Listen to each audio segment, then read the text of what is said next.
Good evening, everyone. I'm Matt McCoy. For months, there has been confusion surrounding the rebuilding process for the affected areas of the city of Tuscaloosa and what the city's moratorium means for residents and business owners. WVUA spoke with city officials to clarify the process, and WVUA's Sarah Chavnik has more in tonight's top story. As Tuscaloosa approaches the 3-month anniversary of the April 27th tornado, many people are left wondering where to start on the rebuilding process. We've issued over 2,700 permits since the storm, and 2,400 have been for people in the affected area. The difference between the repairs and the new construction is if your house is completely gone, you may have to have site plans or other things like that, but everybody's situation is different. The moratorium that the city has set up has left many confused, saying that for 90 days, residents could not rebuild in affected areas unless they had the proper clearance by the city. But the city says it's just a matter of going through the proper steps. It's just a matter of having all your paper together, or if you're doing repairs, pictures of all 4 sides. We take a look at the pictures, and if you have all your ducks in a row, you can rebuild. There's no problem. Questions have to be answered, variances have to be made, or different things have to be done. You go through the process, whether it's historical commission or planning commission. There's so many different things because everybody's neighborhood is so specific. And what we want to do is educate people. Instead of thinking that you can't build, come find out what you can build, how you can do that, and how we can help you get through that process. Graves says city residents do not need to feel lost after the storm. Everyone is in the process together. We're willing to sit down with you and help you figure out. If you say, here's what I got, will this work? We can say, yes, this will work, or you may have to have this variance, or you may have to, we'll give you all of your tools that you need to help you rebuild. In Tuscaloosa, Sarah Chavnik, WVUA News. To speak with Tuscaloosa Planning and Development more about your individual rebuilding needs, you can visit their office on the 3rd floor of City Hall or call them at 248-5110. Again, that number is 248-5110. Tuscaloosa is doing well in the McAllister's restaurant contest, but more votes are still needed. If you want T-Town to be called T-Town USA, now Tuscaloosa is currently ranked in 4th place behind Vicksburg, Mississippi, Longview, Texas, and Joplin, Missouri.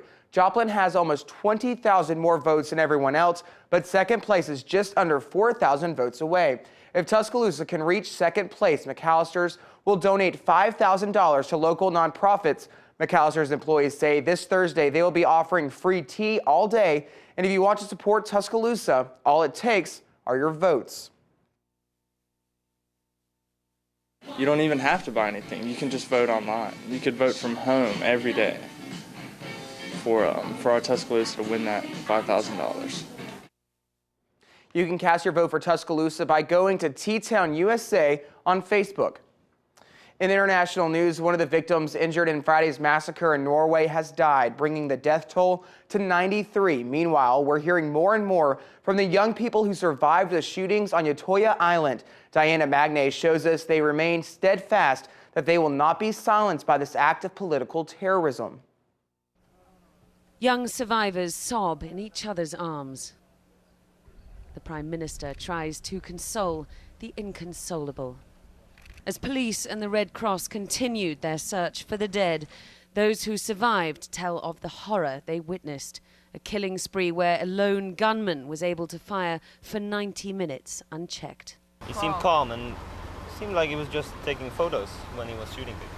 What was he wearing? What was he? He was wearing a fake police uniform. He had something that looked like a saloon rifle. And his expression, it was blank. Completely black. But he was shouting. Yeah, come back. Come back to those swimming for their lives as he fired in their wake. Many were hit. Boats now trawl the water for their bodies. For others, the water was the only place to hide. I started swimming onto the fjords, and I got halfway, and then I got cramps because I have been laying so long in the water. So I got some of the locals saved my life with. So you kind of hide in the water? Yes, it was the only place to hide because all of the other places were full with people.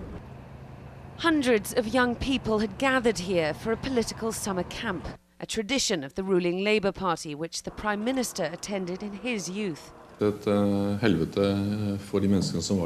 was my youth paradise has been turned into a hell for all of the people that were involved yesterday. It has made a major impression in the meetings, to meet the people that survived and the people that got ashore. Young people determined not to let this nightmare break them.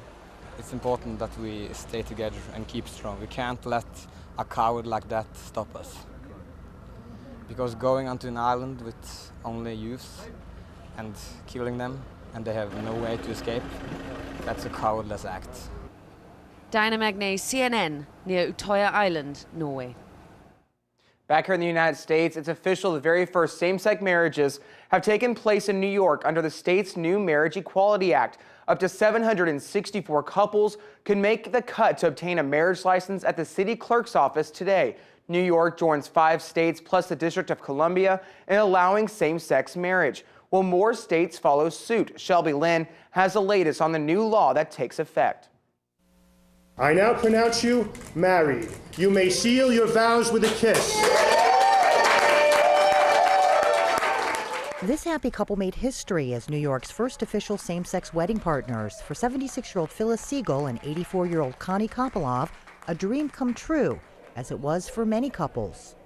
It's the moment we've been waiting for years. So. Under a new law legalizing same-sex marriage, 764 couples out of more than 2,600 won marriage licenses or ceremonies Sunday through a city clerk's office lottery. And while those against such marriages continue to protest, officials say New York is leading the way for other states. New York, for many, many years, has served as the progressive beacon for this country. And passing marriage equality, I think, advances the entire discussion in terms of social justice. New York is a place the entire world looks to, and I believe it is going to help propel this movement forward faster than any of the other states have. By the powers vested in me by the state of New York, I pronounce you both married. Mayor Michael Bloomberg was officiating over one of the day's landmark wedding ceremonies, this one for 2 of his staffers. I'm Shelby Lynn reporting from Atlanta. And tonight's Election Watch, an update to election 2012. The ballot is ready for a key Iowa straw poll, but 2 names you won't see on the Ames straw poll, Texas Governor Rick Perry and former Alaska Governor Sarah Palin. Neither have officially announced a bid for the presidency, but both have said they are considering a 2012 run. This poll is an early test of candidate strength and the first in the nation caucus state. It's considered an indicator of who may win the first significant presidential contest. Even though Perry and Palin aren't named on the ballot, participants have the option of writing their names in.